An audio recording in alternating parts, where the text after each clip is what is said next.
తిరుమలలో స్వామి కంటే ముందు ఒక తల్లికే నైవేద్యం పెడతారు. ఆ తల్లి ఎవరో తెలుసా? ద్వాపరయుగంలో శ్రీకృష్ణుడిని పెంచిన తల్లి యశోదాదేవి. కాని ఆమె హృదయంలో ఒక బాధ ఉండేది. తన బిడ్డ కళ్యాణం చూడలేకపోయానన్న లోటు. ఆ తల్లి బాధను గమనించిన శ్రీకృష్ణుడు కరుణతో ఇలా వరమిచ్చాడు. కలియుగంలో నువ్వే నా తల్లి అవుతావు, నా పెళ్ళిని నువ్వే చేస్తావు. కాలం మారింది, కలియుగం వచ్చింది.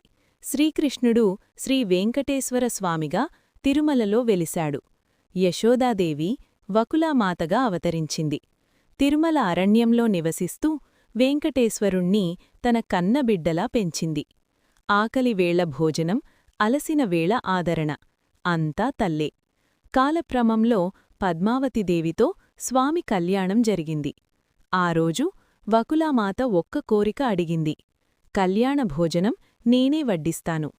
ఇంకా ఆమె ఇలా చెప్పింది, ఆ రోజు దర్శనం చూడకపోయినా పరవాలేదు. ఆ క్షణమే లోకానికి ఒక సత్యం తెలిసింది.